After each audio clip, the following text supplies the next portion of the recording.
Okay. हाँ, actually मैं light थोड़ी सी जल गई थी, नेट को रिस्टार्ट होने में टाइम लग गया। तो हम जो डिस्कस कर रहे थे ना, we are discussing about the power of a lens. तो आपने बोला था कि पावर जो होगा, this is the reciprocal of the focal length, है ना। कि पावर जो होगा फोकल लेंथ का क्या होता है, रेसिप्रोकल। पावर की जो यूनिट होती है, कि अगर हम फोकल लेंथ मीटर में ले लें, है ना, कि फोकल लेंथ अगर हम मीटर में ले लें, तो पावर जो होता है वो डायप्टर में आता है। हाँ, तो हमेशा लेंस का आपको डायप्टर में पावर दिया होगा, कि कोई भी, जैसे आप खुद भी अपने ग्लासेस जब बनवाते हो तो डायप्टर में तो दिया होता है कि आपका जो पावर है वो आप +1 है, -2 है ना, उसके अकॉर्डिंग, है ना, कि पावर भी जो होगा उसकी, अगर फोकल लेंथ हम मीटर में ले लें तो पावर की यूनिट क्या हो जाएगी, जैसे कि आपके डायप्टर होगी। तो कई बार हम बोलते हैं कि पावर जो है वो +1 डायप्टर है या -1 डायप्टर, है ना। तो +1 डायप्टर का मतलब हो गया कि आपका लेंस कन्वर्जिंग नेचर का है, और -1 डायप्टर का मतलब हो जाएगा आपका लेंस जो है वो आपका डाइवर्जिंग नेचर। तो ये जस्ट हमने पावर डिफाइन करने के बाद हम यहाँ पे बात करते हैं कॉम्बिनेशन ऑफ लेंसेज, कि बहुत सारे लेंस को अगर हम कंबाइन कर दें तो उसको हम कैसे एनालाइज कर सकते हैं, कॉम्बिनेशन ऑफ लेंसेज, है ना। तो कॉम्बिनेशन ऑफ लेंसेज का मतलब सिंपल सा हो गया कि आप बहुत सारे अलग अलग लेंसेज को वन बाय वन ऐसे रखो। ये कोई लेंस है, इसके तुरंत बाद बीच में कोई गैप नहीं, बहुत सारे थिन लेंस रखे हुए हैं, अलग अलग नेचर के हो सकते हैं, है ना, कि भाई किसी का पावर पॉजिटिव होगा, किसी का नेगेटिव होगा, लाइक दैट। और ऐसे ऐसे एन लेंस रखे हुए हैं कि भाई ये आपका पावर, सपोज का फोकल लेंथ f1 हो गया, इसका f2 हो गया, f3 हो गया, और ये fn तक हो गया। तो सिंपल सा हम ये मानेंगे कि सारे लेंथ का जो कॉम्बिनेशन होगा उसका जो इक्विवेलेंट होगा, उसकी इक्विवेलेंट पावर हम निकाल सकते हैं। We can calculate the equivalent power. What is the value of the equivalent power? भाई इक्विवेलेंट पावर की, इक्विवेलेंट पावर जो होती है P, this is simple equal to the P1 plus P2 plus P3 up to Pn तक, है ना। ये equivalent power की वैल्यू हो जाएगी, जिस सबसे सिंपल सम हो जाएगी। अगर पावर पॉजिटिव है तो पॉजिटिव यूज करना है, और नेगेटिव है तो नेगेटिव यूज करना है। और अभी आपने पढ़ा कि पावर जो होता है वो फोकल लेंथ का रेसिप्रोकल होता है, तो हम यहाँ पे इक्विवेलेंट फोकल लेंथ निकाल सकते हैं कि जो कॉम्बिनेशन बनेगा उसका इक्विवेलेंट फोकल लेंथ क्या होगा, इक्विवेलेंट फोकल लेंथ, है ना। कि जो इस तरह से बनेगा इसका इक्विवेलेंट फोकल लेंथ क्या होगा, तो जस्ट आपके यहाँ से आ जाएगा कि 1/f इक्वल टू, जस्ट आपके सम हो जाएगा 1 equal to f1 plus f2 up to 1/fn, है ना। तो बहुत सारे लेंस है इस तरह से कंबाइन रखे हुए हैं, तो ये सबका इक्विवेलेंट पावर हो गया, और उसी का रेसिप्रोकल क्या हो जाएगा, कि आपका इक्विवेलेंट फोकल लेंथ हो गया, राइट। तो ये जस्ट मैंने वो कोई फॉर्मूला नहीं बता रहा हूँ कि सेपरेशन में रखेंगे वो तो क्या होगा, वो उसको आप ऐसे न्यूमेरिकल ट्रीट करोगे, फिर पहले की इमेज दूसरे के लिए कैसे वर्क करेगी एज ए ऑब्जेक्ट। जब क्लोज रखे हुए तो हम इक्विवेलेंट पावर या किसकी बात करेंगे, इक्विवेलेंट फोकल लेंथ, ये जो जस्ट हमने डिफाइन किया। जैसे ये मैंने बोला है कि कॉम्बिनेशन ऑफ लेंसेज है, कई बार क्या होता है ना, हम लेंस की सिल्वरिंग भी करते हैं। तो जो नेक्स्ट कंसेप्ट हम इसमें पढ़ते हैं, we study the silvering of a lens, कि भाई किसी भी लेंस की हम सिल्वरिंग करेंगे तो उसको आप किस तरह से एनालाइज, तो we study the silvering of a lens, silvering of a lens. इसकी सिल्वरिंग करोगे तो उसको आप किस तरह से एनालाइज करोगे। सिल्वरिंग का मतलब ये हो गया कि कोई भी इस तरह का लेंस है, मे बी कन्वर्जिंग, डाइवर्जिंग, कुछ भी हो सकता है, इसके एक एंड पे आप पॉलिश करो, है ना। और ज्यादा जब हम पॉलिश करेंगे तो इसके स्ट्रक्चर आपके इस तरह से हो जाएगा, कोई भी इस तरह से पहले ही लेंस में बैंड हो, और उसके बाद रिफ्लेक्ट होकर बाहर आएंगे दोबारा फिर से बैंड, और अगर ये ऑब्जेक्ट है तो यहाँ पे कहीं पे इमेज बन जाए, है ना। सिल्वरिंग का मतलब हो गया कि ऑब्जेक्ट से रेज गई, रिफ्लेक्ट हुई, वापस यहाँ पे क्या बन गया, जैसे आपकी इमेज बन, मतलब लेंस जो होगा after silvering, lens behave as a mirror,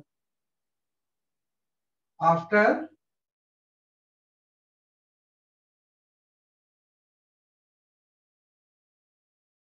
mirror behave करता है, बिहेव एज मिरर, है ना। लेकिन इसका फोकल लेंथ कुछ अलग हो जाएगा, कि after silvering lens behave as a focal mirror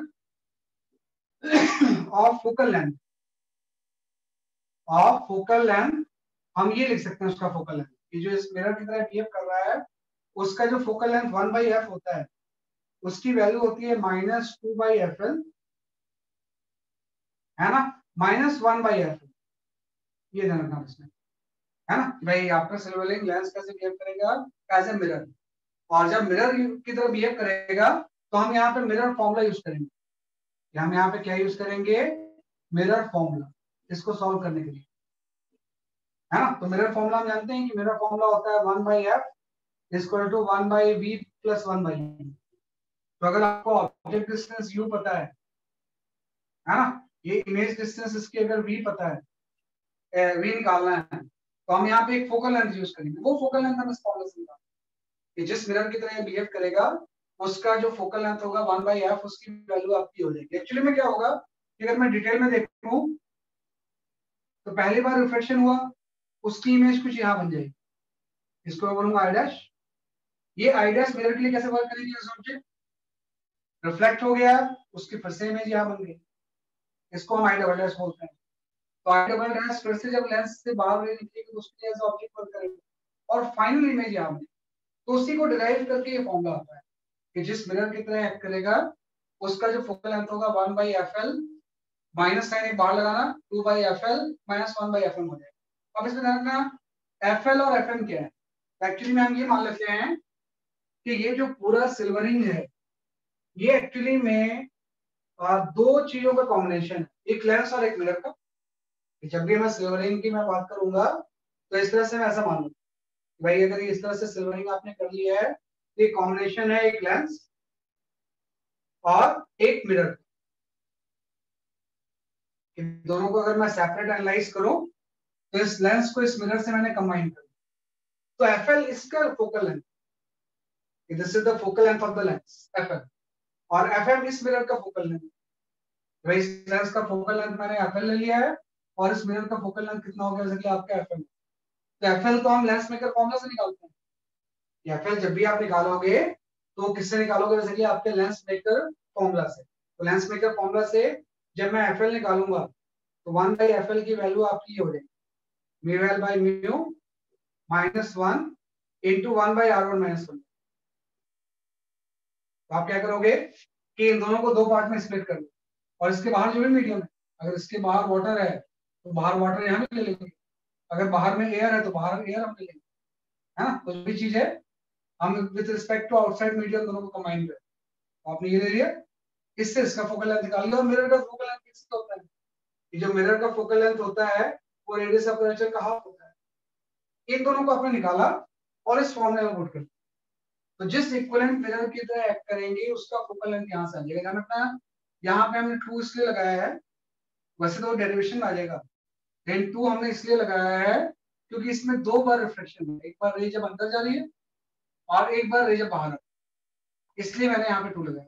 और एफएम जो हो जाएगा this is the focal length of the क्या हो जाएगा, जैसे कि आपका मिरर, है ना। तो इससे ये बड़ा एक इंपॉर्टेंट फॉर्मूला है कि इससे हम इक्विवेलेंट का क्या निकालते हैं, जैसे कि आपका फोकल लेंथ, है ना। तो ये आपको ध्यान रखना, जैसे कि अगर मैं आपसे बोलूं कि यहाँ पे मुझे ये निकालना है कि मैंने एक लेंस पे सिल्वरिंग दे दिया ऐसे,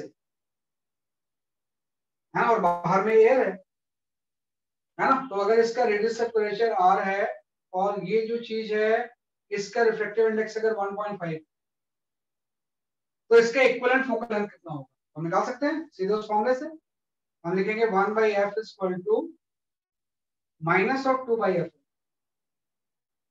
वापस बात है, ये दो पार्ट में स्प्लिट होगा, तो लास्ट क्लास में आपने पढ़ा था कि प्लेनो कॉन्वेक्स का focal length twice of radius होता है ना, पॉजिटिव होता है, है ना। तो इस तरह से हम इसको सॉल्व करते हैं, है ना। तो ये थोड़ा सा आप इसको लिख लो, तो ये होता है सिल्वरिंग ऑफ ए लेंस।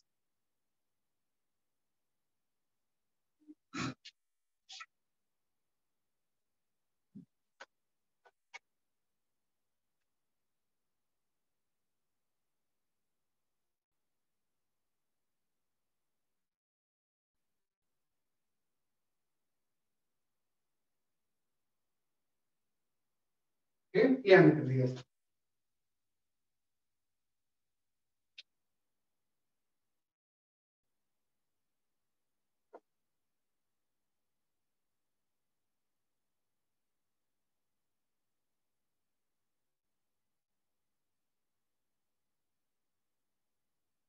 ये आपका कंसेप्ट होता है सिल्वरिंग ऑफ ए लेंस, ठीक है ना। इसके बाद हम आते हैं एक और लेंस की थ्योरी आपको आनी चाहिए, दैट इज योर लेंस की जो थ्योरी है वो है डिस्प्लेसमेंट मेथड, है ना। ये भी बहुत इंपॉर्टेंट चीज है। We talk about the displacement method.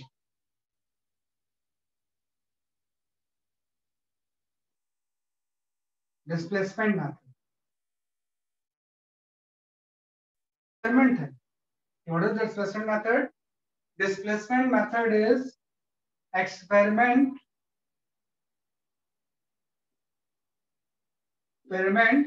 to find focal length of a convex mirror. Of a convex mirror, है ना। ये जो आपका डिस्प्लेसमेंट मेथड है, इससे experiment to find out the focal length of a convex mirror, sorry convex lens, convex lens, है ना। किसी भी लेंस का अगर मुझे फोकल लेंथ निकालना है, तो अगर मुझे मीडियम का रिफ्रैक्टिव इंडेक्स पता है और R1 R2 पता है, तो मैं फोकल लेंथ से निकाल लूंगा। लेकिन यूजली वो चीजें आपको नहीं पता हो। जैसे आप किसी भी शॉप में जाते हो ना, तो अपने लेंस को देखते हो, बताओ इसका पावर क्या है, वो थोड़ी आपसे पूछता है कि बताओ रेडियस ऑफ कर्वेचर कितना है ना। कि जैसे आपने ग्लास को दिया, बताओ कि पावर क्या है, उनके पास मशीन होती है, तो उस मशीन में रख के बताते हैं कितने कैरेट पर इसका पावर, है ना, कि इसका फोकल लेंथ उतना होगा। उसके लिए नॉर्मली वो कुछ ना कुछ मेथड्स यूज करते हैं, उसी को हम क्या होते हैं, डिस्प्लेसमेंट मेथड। तो ये बड़ा अच्छा मेथड है, इसके ऊपर न्यूमेरिकल्स जो आते हैं, अगर आपको ये मेथड के फॉर्मूले नहीं पता है तो उसको सॉल्व करना बहुत मुश्किल है ना। इसलिए नॉर्मली हम इसको इस मेथड के फॉर्मूले को याद कर लें। ये मेथड इस तरह से होता है कि इसमें दो चीजें होती हैं, एक तो आपका स्क्रीन हो गया, ये आपका कोई स्क्रीन है ना, और स्क्रीन के सामने आपको रियल ऑब्जेक्ट कर दिया, ये आपका कोई ऑब्जेक्ट है ना। ये स्क्रीन हो गई, ये ऑब्जेक्ट है। ऑब्जेक्ट की हाइट कोई एच ले लो आप इसमें, ऑब्जेक्ट की हाइट कितनी होगी, जैसे कि आपकी एच होगी, और ये डिस्टेंस फिक्स होती है कि ऑब्जेक्ट और स्क्रीन के बीच के डिस्टेंस हमने फिक्स कर दिया, है ना। ये स्क्रीन है जिसपे कि हम इमेज ऑब्टेन करेंगे, इसके बीच में हम लेंस रख देते हैं जिसका मुझे फोकल लेंथ निकालना है ना। और इस लेंस की पोजीशन हम चेंज कर, आगे पीछे कर सकते हैं। ये फिक्स है, स्क्रीन फिक्स है, लेंस को हम डिस्प्लेस कर सकते हैं। तो हम क्या करते हैं, डिस्प्लेस करते हैं जब तक तब तक की रियल इमेज नहीं आती, है ना। इसको डिस्प्लेस करके हम पोजीशन निकालते हैं कि पोजीशन ऑफ लेंस, या हम यहाँ सबसे पहले ये निकालेंगे कि लेंस की क्या पोजीशन होगी, position of the lens, so that real image form, real image form on screen, है ना। कि स्क्रीन पे अगर रियल इमेज फॉर्म हो रही है तो लेंस की क्या पोजीशन, आप अज्यूम कर लो कि यहां से किसी आपके एक्स डिस्टेंस पे रियल इमेज फॉर्म है ना, कि एक्स डिस्टेंस पे क्या फॉर्म हो रहा है, बेसिकली आपका रियल इमेज, या यू पे ले लो, किसी यू पे रियल इमेज फॉर्म हो रहा है। तो अगर ये यू होगा तो जो इमेज की डिस्टेंस वी होगी वो डी माइनस यू हो जाएगी, डी तो फिक्स है ना। और उसके बाद आप लेंस फॉर्मूला यूज कर लो। तो यहाँ पे अगर मैं लेंस फॉर्मूला यूज करूं तो जस्ट मैं इसको इस तरह से लिख सकता हूँ, इसमें अगर मैं आपका लेंस फॉर्मूला यूज करूंगा तो जस्ट मैं इसको ऐसा लिख दूंगा कि 1/v minus 1/u equal to 1/f। F focal length unknown है, तो v की जगह पे मैं यहाँ पे लिख सकता हूँ 1/d माइनस u, है ना। और यहाँ से u की जगह पे आप साइन कन्वेंशन यूज कर लो, माइनस u ले लो इक्वल टू 1/f। तो आप देखोगे ना यहाँ से एक u की क्वाड्रेटिक इक्वेशन आ जाएगी, है ना। यहाँ पे क्या होगा, जैसे कि आपका एक u की क्या आ जाएगी, जैसे कि आपकी क्वाड्रेटिक इक्वेशन, है ना। ये u की यहाँ पे एक क्वाड्रेटिक इक्वेशन आ जाएगी आपकी, है ना। तो u की जो क्वाड्रेटिक इक्वेशन होगी, आप इसको इस तरह से लिख सकते हो कि d minus you into you, है ना, इक्वल टू आपका यहाँ पे आ गया u आ गया प्लस d माइनस यू आ गया इक्वल टू 1/f आ गया। तो अल्टीमेटली ये चीज तो कैंसिल हो गई, तो यहाँ से आपका आ गया क्रॉस मल्टीप्लाई अगर हम कर दें तो D U minus U square equal to D है। तो यहाँ से आपकी इक्वेशन आ गई यू स्क्वायर, है ना, minus D U plus D equal to 0 है ना। और इससे u की वैल्यू आप निकालोगे कि भाई किस u की वैल्यू पे रियल इमेज फॉर्म होगा। आपका पर्पस वही है कि भाई लेंस को आप एक्सपेरिमेंटली आप डिस्प्लेस कर रहे थे, है ना, और एक पर्टिकुलर u पे यहाँ पे रियल इमेज फॉर्म होगा। उसके बाद लेंस फॉर्मूला लगाया, आपकी क्वांटिटी इक्वेशन आ गई। तो यहाँ से हम u की वैल्यू निकालें। तो जब आप u की वैल्यू निकालोगे क्वांटिटी इक्वेशन से, ये आपका आ जाएगा d plus minus under root of D square, है ना, माइनस 4df आ जाएगा बाई 2u आ जाएगा, 2 आ जाएगा, ये आप आ गया, है ना। तो आप देखो u की दो वैल्यू आ गई, मतलब जो रियल इमेज फॉर्म होगा, ये अभी दो वैल्यू हम नहीं बोल सकते हैं, वो डिपेंड करता है कि दो वैल्यू कब हो, है ना। u की वैल्यू आपकी आ गई, u इतना होगा तो स्क्रीन पे रियल इमेज फॉर्म हो सकती है ना। तो अगर हम यहाँ पे देखेंगे कि इसमें अगर तो इस d की value if it is less than 4f, है ना, कि d की वैल्यू अगर 4f से कम है तब तो ये टर्म निगेटिव हो जाएगा ना, तो इसके रूट्स इमेजिनरी हो जाएंगे। भाई यहाँ पे अगर d की वैल्यू अगर 4f से कम है तो रूट्स क्या हो जाएंगे, इमेजिनरी हो जाएंगे, मतलब रियल इमेज फॉर्म होगा नहीं। अगर ये चीज है कि भाई ये जो भी डिस्टेंस है, जो भी आपने लेंस चूज किया उसके फोकल लेंथ के 4 टाइम्स से अगर कम है तो किसी भी पोजीशन पे रियल इमेज फॉर्म नहीं होगा, है ना, कि भाई real image will not form, real image will not form, अगर ऐसा होगा क्योंकि ये रूट्स इसके मेजरली आ जाए। हाँ, अगर d की वैल्यू 4f की इक्वल हो जाए तो सही है, रियल इमेज फॉर्म हो जाएगा, ये पूरा टर्म तो जीरो हो गया, है ना, कि d की वैल्यू अगर मैं 4f की इक्वल कर दूं तो ये टर्म जीरो हो जाएगा, तो उस केस में u की वैल्यू आपकी d/2 होगी, है ना। एक पोजीशन पे रियल इमेज फॉर्म होगा एकदम सेंटर पे, अगर सेंटर पे रखेंगे तो रियल इमेज क्या होगा, मतलब कि आपका फॉर्म होगा। अगर ऐसा होगा तो रियल इमेज बनेगा ही नहीं। अगर d 4f के इक्वल है तो u की वैल्यू d/2 के इक्वल हो जाएगी, तो एक पोजीशन पर रियल इमेज फॉर्म। लेकिन जब भी हम एक्सपेरिमेंट परफॉर्म करते हैं तो इसमें ध्यान रखते हैं कि इस एक्सपेरिमेंट में d की वैल्यू यूजली 4f से ज्यादा होती है। तो आपको पता है अगर d की वैल्यू 4f से ज्यादा है तो दो position possible, if d is greater than 4f तो दो पोजीशन पे रियल इमेज फॉर्म। एक पोजीशन तो हो जाएगी u1, उसकी वैल्यू आपकी माइनस रख के निकाल लेंगे, d minus under root of D square minus 4d by 2, और एक आपका हो जाएगा u2, है ना, और u2 की वैल्यू हो जाएगी d plus under root of D square minus 4 भाई। तो दो पोजीशन पॉसिबल अगर ये होगा तो यूजली इसमें ऐसा होता है। तो हम एक्सपेरिमेंट यही करते हैं कि पहले मैं इसको डिस्प्लेस करते जाऊंगा लेंस को, जहां पे ये डिस्टेंस u1 होगी, है ना, image distance v1 d1 minus u1 हो जाएगी, एक रियल इमेज स्क्रीन पे फॉर्म हो गया। फिर मैं इसको डिस्प्लेस करूंगा दोबारा फिर से, तो ऑब्वियस बात है कि इसी एक दूसरी पोजीशन में फिर से रियल इमेज बन जाएगी, और ये जो डिस्टेंस होगी ये डिस्टेंस आपकी u2,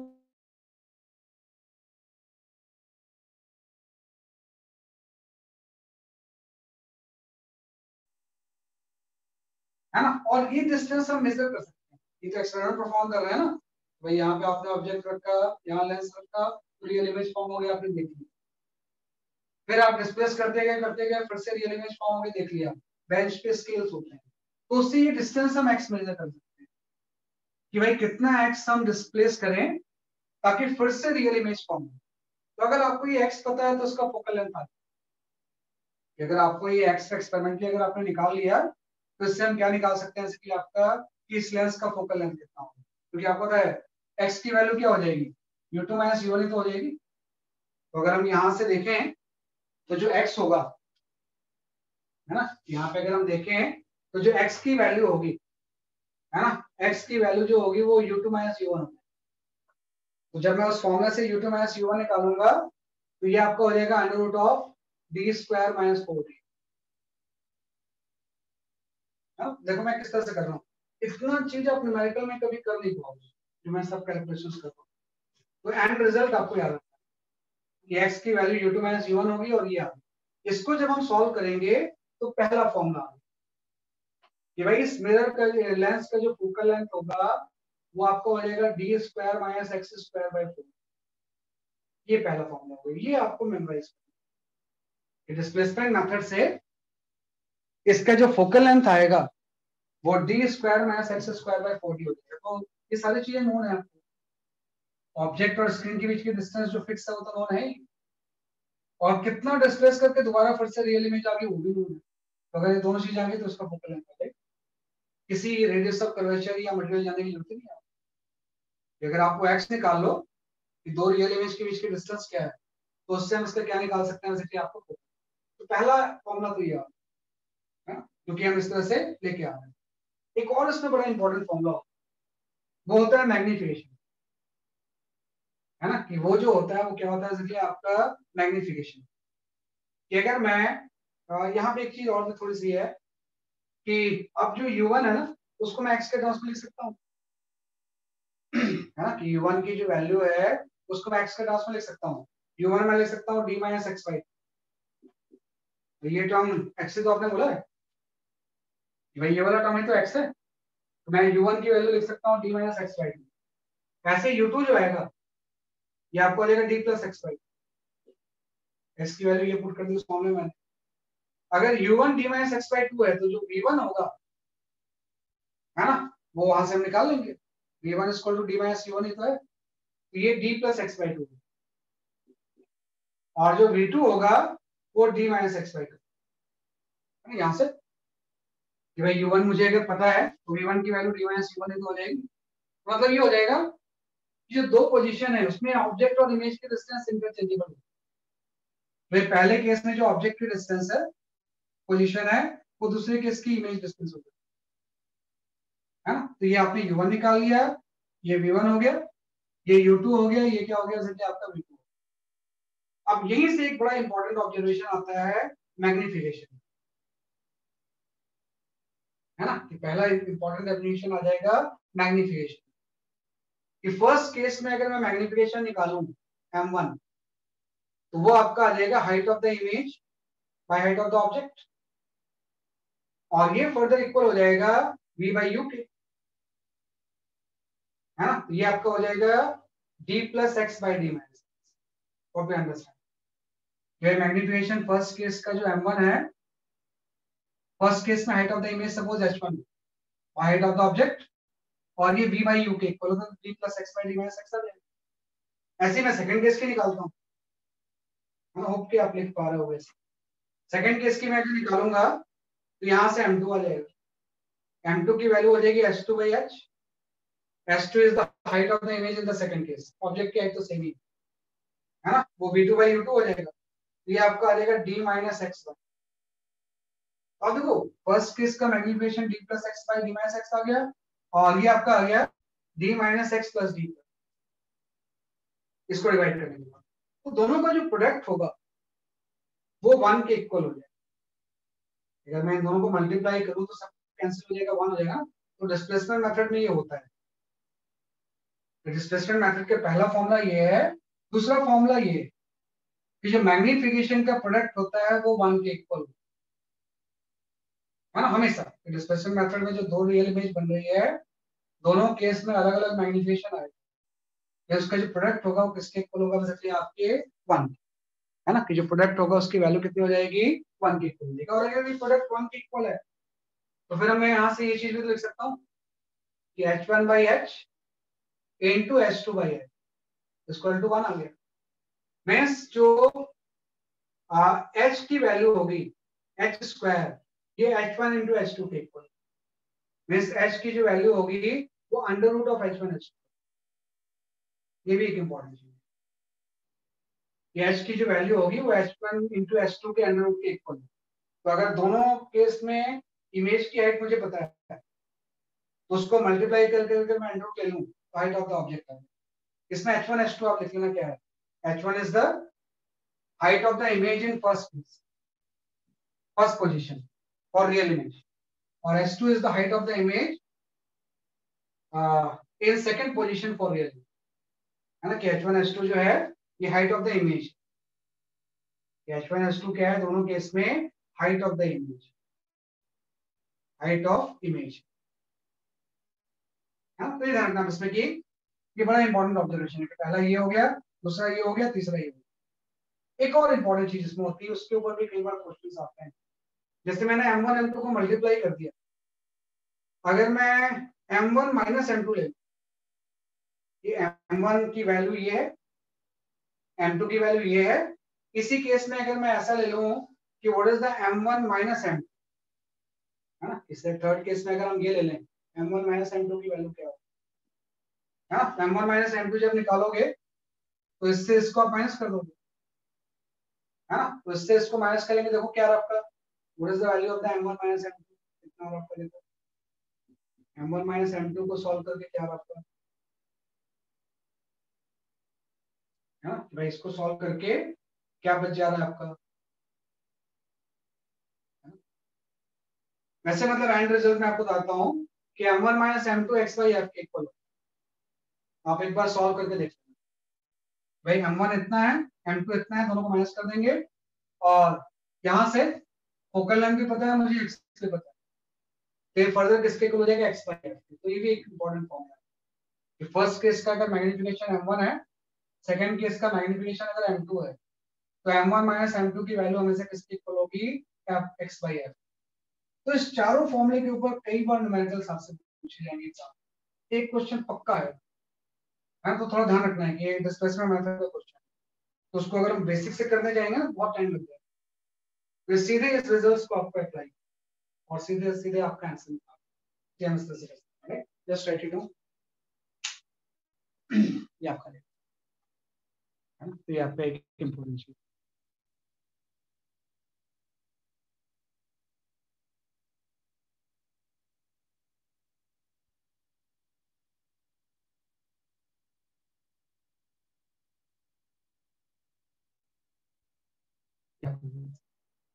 तो ये आपके थ्योरी में तीन चीजें बची थी आपकी, पावर, सिल्वरिंग,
ओके, है ना, ये लिख लिया आप, ठीक है। चलो मैं इसके बेसिस पे एक दो न्यूमेरिकल्स आपको दे रहा हूँ लेंस के, उसको थोड़ा सा अटेम्प्ट करो, है ना, तो फिर हम आगे फिर पढ़ते हैं।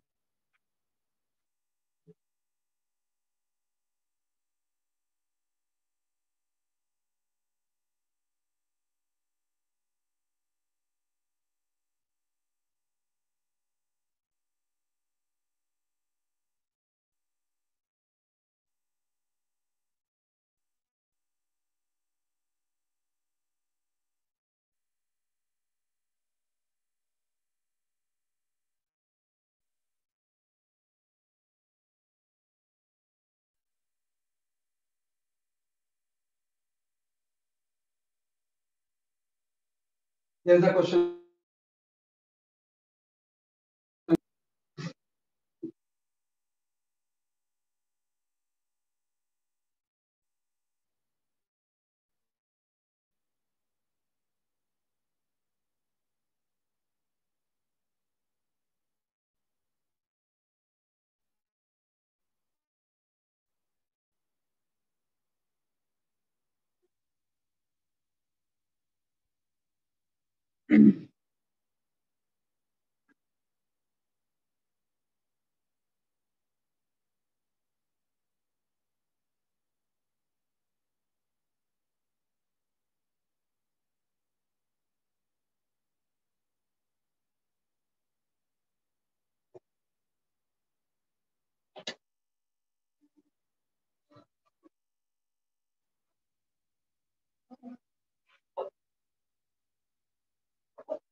नहीं सॉल्व ना, तो थोड़ा सा डिस्प्लेसमेंट मेथड को माइंड ही रखते हैं, इसको यूज करेंगे, है ना, बहुत सारे क्वेश्चंस।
है ना, सीधे आपको सॉल्व कर लेना है इसे, है ना, कि आपका आंसर सही है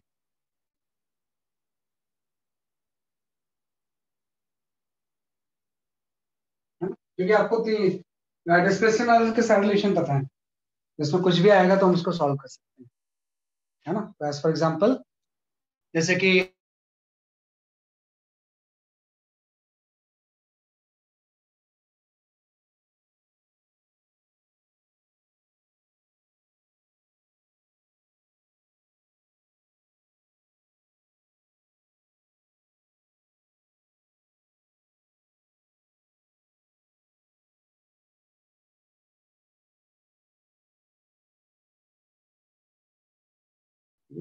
और लेकिन लेंस में और भी बहुत सारे कंसेप्चुअल अप्रोच होती है, तो वो थोड़ा सा आप इसमें ध्यान दें, किस तरह से हम इसको अटेम्प्ट करें, काफी कंसेप्चुअल टॉपिक होता है lens।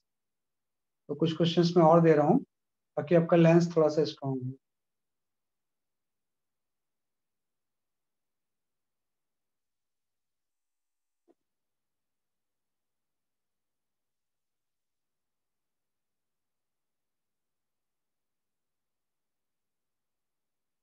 हम्म, हाँ, you can start from the, यहाँ तक तो आपने किया ही हुआ था।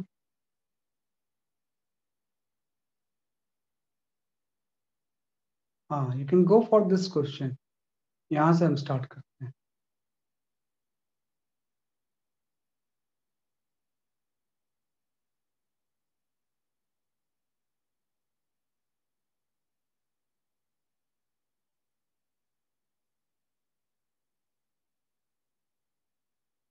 अच्छा, बाहर वाले का म्यू 2 है, बीच वाले का म्यू 3 है।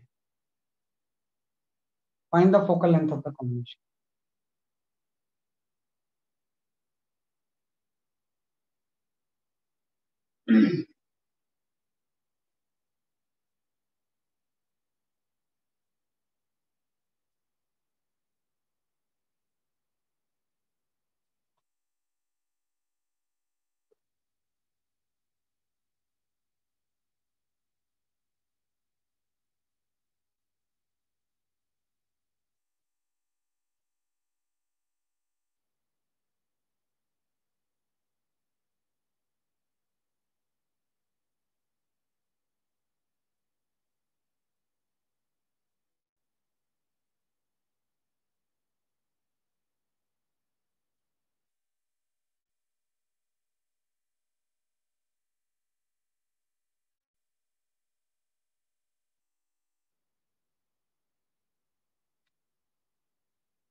कॉम्बिनेशन का फोकल लेंथ क्या हो?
हाँ, प्रणाम, योर आंसर इज करेक्ट।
हाँ, और भी कुछ आंसर है, चेक कर लेता हूँ मैं इसमें। नहीं, अभी एक ही है आंसर, वो सही है।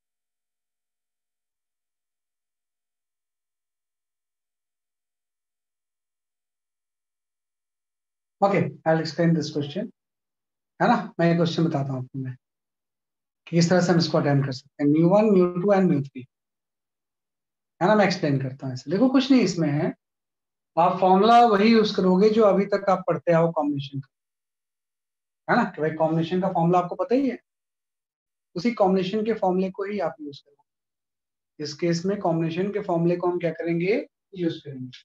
अभी आपने पढ़ा है कि अगर मैं फर्स्ट का फोकल लेंथ f1 ले लूँ और सेकंड का फोकल लेंथ अगर मैं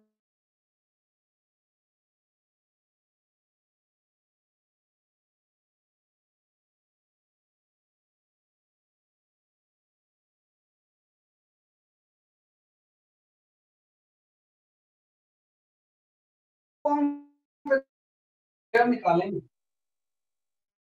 एयर में होता तो क्या होता, वो f1 है। ये जो f1 f2 f3 है ना, ये विद रिस्पेक्ट टू एयर है। इसमें हम ऐसे नहीं सोच सकते इसके बाहर कोई अलग मीडियम है। तो सारे को विद रिस्पेक्ट टू एयर लिख के हम कंबाइन करते हैं। अगर ये अलग से एयर में होता है, ये अलग से एयर में होता है, ये अलग से एयर में होता है, तो उसका f1 f2 f3 होता है। तो जब कंबाइन करेंगे तो ये इसका इक्विवेलेंट फोकल। तो मैं लेंस में क्या फॉर्मूला यूज करता हूँ, सबसे पहले 1/f1, 1/f1 की वैल्यू हो जाएगी μ1/1 -1 into 1/r1, infinite minus of minus of, है ना। इसका तो इनफाइनाइट होगा, इसका आर हो जाएगा। तो यहाँ से 1/f1 की वैल्यू आ जाएगी, 1/f1 की जो वैल्यू आ जाएगी वो आपकी आ जाएगी μ1 - 1, है ना, बाई आपका आर आ गया। ये 1/f1 की वैल्यू है ना। ये किसकी वैल्यू आ गई, जैसे कि आपकी 1/f1 है ना। तो यहाँ से आपने 1/f1 निकाली, ऐसे मैं 1/f2 निकाल लेता हूँ। तो 1/f2 जब आप निकालोगे तो उसके दोनों सरफेस का आर सेम। तो 1/f2 की वैल्यू हो जाएगी μ3/1 -1 इंटू 1 पहले का माइनस आर हो जाएगा, दूसरे का भी माइनस आर। तो इनफैक्ट 1/f2 की जो वैल्यू होगी ना, दोनों की अगर आर सेम है तो इसका 1/f2 तो जीरो हो जाएगा। मीन्स इसका जो फोकल लेंथ हो जाएगा वो इनफाइनाइट है ना। अगर दोनों रेडियस कर्वेचर सेम है तो उसका फोकल लेंथ क्या हो जाएगा, इनफाइनाइट हो जाएगा। और ये टर्म जीरो हो गया। 1/f2 अगर जीरो है तो f2 1/f2 की वैल्यू जीरो होगी। ऐसे 1/f3 निकाल लेते हैं। 1/1 इंटू पहले का है -1/r और दूसरे का है जैसे कि आपका 1/2, है ना। पहले का तो कॉन्केव सरफेस है, दूसरा आपका इनफाइनाइट है। तो यहाँ से 1/f3 की वैल्यू आपकी है, 1/f3 की जो वैल्यू आ जाएगी वो आपकी आ जाएगी μ2 -1 बाई आर, बाहर एक माइनस साइन आ। अब इसको हम सारे फॉर्मूले पुट कर देंगे वहां पे, तो इक्विवेलेंट फोकल लेंथ की वैल्यू आ जाएगी। मेरे ख्याल से इक्विवेलेंट फोकल लेंथ में ना इसका जो ऑप्शन करेक्ट है that is the C option is correct. इसको जब आप सॉल्व करोगे तो आर की वैल्यू आर बाई μ2 - μ1 है ना। इस μ3 से इंडिपेंडेंट हो जाएगा, तो μ3 वाला टर्म तो जीरो ही हो गया ना। तो फोकल लेंथ जो होगा आर बाई μ2 - ये ध्यान रखना मैंने क्या सॉल्व किया। तो सबको विद रिस्पेक्ट टू एयर लेके हम क्या करेंगे, कंबाइन करेंगे। स्टूडेंट कंफ्यूज ये होते हैं ना, बोलते हैं अच्छा इसके बाहर तो मीडियम अलग अलग है, ऐसा नहीं। ये सारे कॉम्बिनेशंस अलग अलग एयर में निकाल के हम फिर उसको कंबाइन करें। अगर बाहर एयर है तो, अगर बाहर हर जगह वाटर होता तो सबको विद रिस्पेक्ट टू वाटर निकाल के कंबाइन है। तो आउटसाइड मीडियम हम क्या रखते हैं, जैसे कि आपका सेम है, उससे हमने सॉल्व किया है। तो आपकी वैल्यू जो होगी आर बाई μ2 - μ1 आ जाएगी, है ना। ये आपका आंसर आ गया। तो इस तरह से हम इसको सॉल्व कर सकते हैं। ये आपका गैस है। इसके बाद नेक्स्ट क्वेश्चन, ऐसे कंसेप्ट थोड़े से क्लियर हो जाएंगे आपके लेंस के।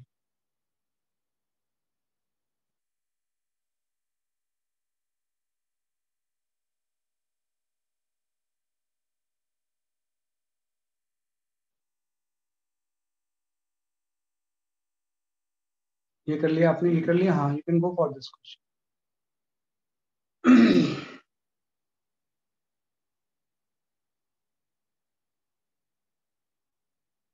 डायग्राम इसका वैसे थोड़ा सा गलत बना हुआ है, हाँ? कोई नहीं, फिर भी ठीक है।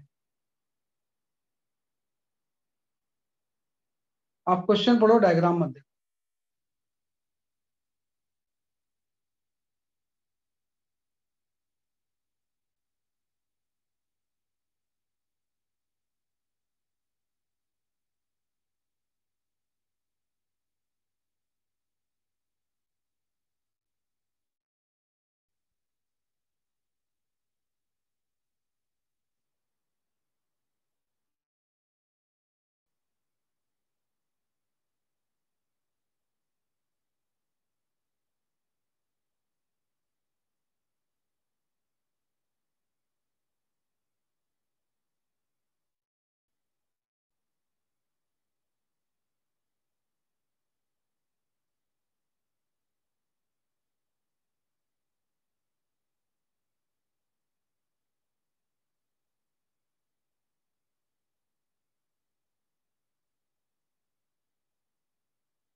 Just ignore the diagram.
Okay, I will explain this question.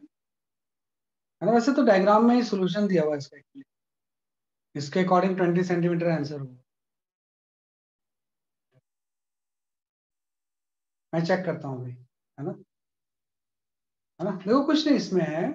जब आप इसको सॉल्व करोगे तो एक्चुअली में इसका डायग्राम ये है ना, वो तो सोल्यूशन के साथ डायग्राम बनेगा इसका। और इसका ऑप्शन जो है ए ऑप्शन सही है, 10 सेंटीमीटर। है ना, तो इसने बोला है कि एक ऑब्जेक्ट को हमने एक लेंस के सामने 15 सेंटीमीटर पे रखा हुआ है। इसकी फोकल लेंथ 10 सेंटीमीटर है। इसके सामने एक कॉन्वेक्स मिरर रखा हुआ है। क्लोज में नहीं रखा हुआ है, बल्कि दूर पे रखा हुआ है। और वो जो कॉन्वेक्स मिरर है वो इसके फोकस पे रखा हुआ है। मतलब ये डिस्टेंस भी 10 दिया। तो इसलिए ये पूछा हुआ है कि आप इस मिरर की फोकल लेंथ क्या होनी चाहिए ताकि ऑब्जेक्ट पे ही इमेज फॉर्म हो जाए। ऑब्जेक्ट पे ही क्या फॉर्म हो जाए सके आपका इमेज। तो सिंपल सा कॉन्सेप्ट क्या है कि image form on object itself. अगर ऑब्जेक्ट पे इमेज फॉर्म हो जाए तो उसके लिए इसकी फोकल लेंथ कितनी होनी चाहिए। तो पहले तो हम निकालते हैं कि इस ऑब्जेक्ट की लेंथ से इमेज कहाँ बनेगी। आप लिख लोगे 1/f equal to 1/v minus 1/u lens formula. तो 1/v तो मुझे निकालना है, u की वैल्यू -15 और 1/f की वैल्यू 10 हो गई। तो यहाँ से v की वैल्यू पॉजिटिव 30 सेंटीमीटर है ना। पॉजिटिव 30 सेंटीमीटर का मतलब ये हो गया कि अगर यहाँ पे ये मिरर नहीं होता तो ऐसे जाके कहीं पे मिलता। और वो जो डिस्टेंस आई है, अब आप थोड़ा ध्यान दो कि यहीं से मेन क्वेश्चन शुरू होता है कि भाई ऑब्जेक्ट के अगर पे इमेज बननी है तो रे को वापस आना होगा, वही रिवर्स रिवर्स होना चाहिए तभी ऑब्जेक्ट की इमेज बननी है ना। अगर ये मिरर नहीं होता तो यहाँ पे कंबाइंड होती, वो आप निकाल चुके हो। तो अगर ये वहां से तभी ऑब्जेक्ट पे इमेज बने, यहीं पे इमेज बन जाएगा पूरे सिस्टम में। तो अगर ये वापस तभी आएगी जब यहाँ पे 90 पे स्ट्राइक करेगी, और ये 90 पे तभी स्ट्राइक करेगी जब ये जो मीटिंग पॉइंट होगा इस मिरर का सेंटर ऑफ कर्वेचर, मिरर के सेंटर ऑफ कर्वेचर से जाएगा तभी तो नॉर्मल के लॉन्ग होगा। मतलब ये जो इमेज बना है इस मिरर के सेंटर ऑफ कर्वेचर में बना। आपका आंसर आ गया कि भाई सेंटर ऑफ कर्वेचर आ गया, मतलब इसका रेडियस ऑफ कर्वेचर आपने निकाल दिया। तो जो भी मिरर है उसका रेडियस ऑफ कर्वेचर 30 - 10 20 हो जाएगा, है ना। 30 - 10 की वजह से आपका 20 सेंटीमीटर। और focal length of the mirror तो हम जानते ही हैं, focal length of the mirror तो फिक्स होता है, वो r/2 ही होता है। तो 10 सेंटीमीटर आपका आंसर आ गया, है ना। कि मिरर का जो फोकल लेंथ होना चाहिए वो कितना होना चाहिए सकते आपका 10 सेंटीमीटर, है ना। ऑब्जेक्ट पे क्या फॉर्म हो जाएगा सकते आपका इमेज फॉर्म, है ना। तो इस तरह से हम इसको सॉल्व कर सकते हैं, है ना? तो कई बार ये आता है कि अगर ऑब्जेक्ट पे इमेज फॉर्म हो रहा है, इसके बारे में हम बहुत बार डिस्कस करते हैं। वो तभी होगा जब रे रिवर्स आएगी। रिवर्स तभी आएगी जब मिरर से कितने एंगल पे स्ट्राइक करेगी 90, और 90 पे स्ट्राइक करेगी मतलब नॉर्मल के अलॉन्ग, आगे जाके कहां से पास होगी सेंटर ऑफ कर्वेचर। उस तरह से हम सॉल्व कर सकते हैं। थोड़ी सी ट्रिक लगानी होती है, मतलब कोई बहुत ज्यादा फॉर्मूला वगैरह यूज नहीं करना है, कई बार इसमें ट्रिक यूज होती है इस तरह के क्वेश्चंस में, ये हम कर सकते हैं।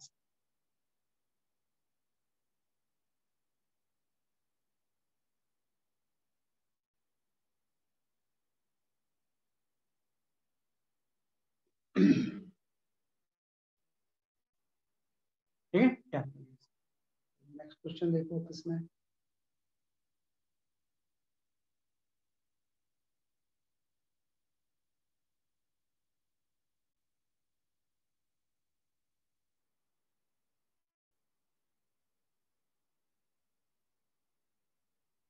ये आपका कैसे, you can go for this question, ये भी अच्छा क्वेश्चन है।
इसमें मल्टीपल करेक्ट भी हो सकते हैं।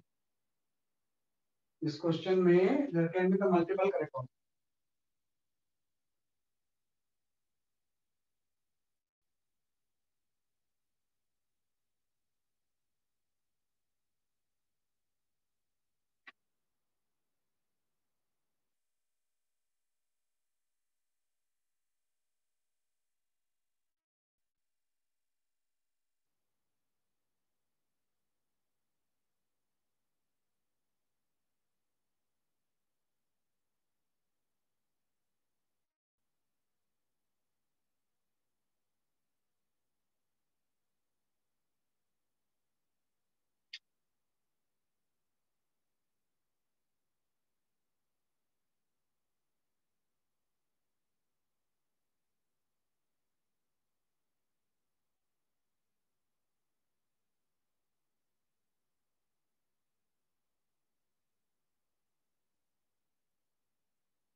ओके, आंसर नहीं आ रहा शायद। ना, ये तो सही नहीं है, थोड़ा ट्रिकी क्वेश्चन है।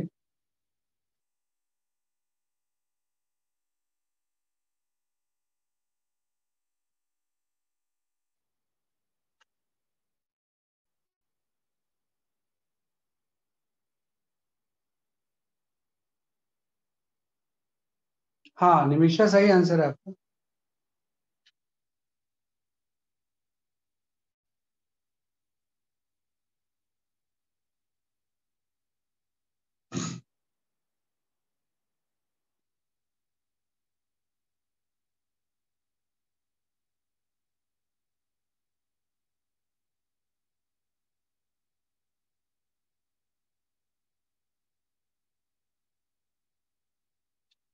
एक्चुअली में ना, इस क्वेश्चन के तीनों ऑप्शन सही हैं, A B C,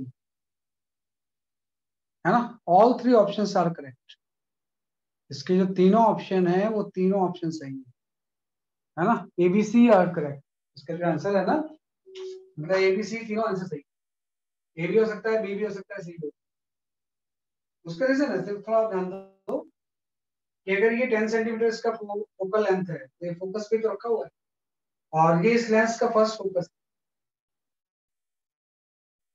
first focus भी कोई रे है तो वो रे तो पैरेलल हो जाएगी, ये तो पैरेलल हो गई। तो अगर ये रे इस तरह से पैरेलल हो गई, फिर ये D1 क्या है, उससे क्या फर्क पड़ता है? तो पहला चीज आ गया कि D1 can have any value, जो भी आपको कंडीशन दी हुई है, D1 can have any value, any value, तो D1 तो चक्कर ही खत्म हो गया। D1 कोई भी हो, इसके आंसर से कोई फर्क नहीं पड़ता, मेन D2 ही डिसाइड करेगा कि फाइनल रे अगर पैरेलल होगी तो D2 कितना होना चाहिए, फाइनल रे अगर D2 होगी तो इसका D2 की वैल्यू कितना होनी चाहिए, तो D1 कुछ भी वैल्यू हो जाएगी।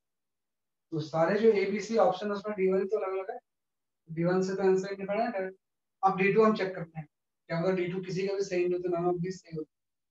तो आपको बताइए अगर पैरेलल रेज जाएगी तो इसके सेकंड फोकस से पास होगी, ऐसे सेकंड फोकस से पास होगी,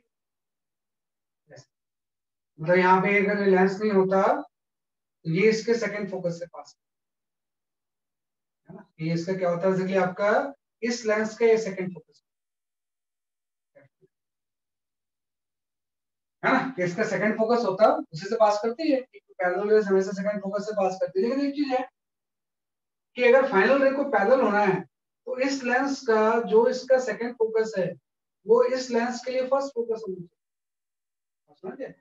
ये बड़ी इंपॉर्टेंट चीज है कि भाई पैरेलल रेज आ रही है जहां पे कन्वर्ज होगी वो इस लेंस का सेकंड फोकस होगी, और फाइनल रे को अगर पैरेलल होना है तो जहां पे इसका सेकंड फोकस बन रहा है वहीं पे इस लेंस का फर्स्ट फोकस होना चाहिए। तो जब ये फर्स्ट फोकस होगा तभी तो फाइनल रे पैरेलल हो जाएगी, है ना, और इसका फोकल लेंथ इसने -5 दिया हुआ, -5 का तो सेकंड फोकस के हिसाब से, मतलब ये वाली जो डिस्टेंस होनी चाहिए ना, ये आपको ये वाली डिस्टेंस 5 सेंटीमीटर होनी चाहिए जो कि इसका फोकल लेंथ है, और इसका फोकल लेंथ 20 है तो पूरी 20 होनी चाहिए, ये पूरी कितनी होनी चाहिए, जैसे कि आपकी 20 सेंटीमीटर, जैसे D2 की वैल्यू आ गई, इसका ये सेकंड फोकस होगा तो डिस्टेंस 20 हो जाएगी, इसका ये फर्स्ट फोकस होगा तो डिस्टेंस 5 हो जाएगी, तो D2 की वैल्यू कितनी होनी चाहिए, 20 - 5, तो D2 की वैल्यू 15 सेंटीमीटर। तो अगर यहाँ से रे फाइनली पैरेलल निकलती है तो D1 कुछ भी हो कोई फर्क नहीं पड़ता, D2 पक्का 15, तो A B C तीनों में जो D2 है ना वो 15 सेंटीमीटर है, तो उससे आपका आंसर आ गया। तो इस तरह से हम इसको सॉल्व कर सकते हैं, है ना, किस तरह से हम इसको क्या करेंगे, अटेम्प्ट करेंगे। तो थोड़ा सा ट्रिक होती है, बहुत ज्यादा कैलकुलेशन इसमें होती ही नहीं है, क्वेश्चन ऐसे देखने में लगता है कि कभी बहुत लंबा चौड़ा क्वेश्चन, 3 लाइन्स लगे हुए हैं, लेकिन कहीं ना कहीं कुछ ट्रिक इन्वॉल्व है। फर्स्ट फोकस सेकंड फोकस का ध्यान, मैंने बताया था कि भाई कॉन्वेक्स का जो फर्स्ट फोकस होता है वो उसके लेफ्ट पे होता है, सेकंड फोकस राइट पे होता है, कॉन्केव में उल्टा होता है, कॉन्केव में इस साइड जो होता है वो सेकंड फोकस होता है, इस साइड फर्स्ट फोकस। तो जो एपीएस टू कन्वर्ज फर्स्ट फोकस होती है वो पैरेलल होगी, है ना, एपीएस टू कन्वर्ज फर्स्ट फोकस होगी, वो क्या हो जाएगा इसलिए आपकी कन्वर्ज पैरेलल। इसी में अगर आप ऐसा कर लो ना कि गलती से इसको आपने आगे कर लिया है तो आपका आंसर 25 आ जाएगा, है ना, क्योंकि वो तो फिर आप सेकंड फोकस से पास कर रहे हो, वो पूरी पैरेलल, फर्स्ट फोकस से पास हो या एपीएस टू पास हो वो पैरेलल हो। तो इसका एक आंसर कई बार हम D2 का 25 भी निकालते हैं, वो आंसर सही नहीं है ना, क्योंकि तो आप सेकंड फोकस से निकालते हैं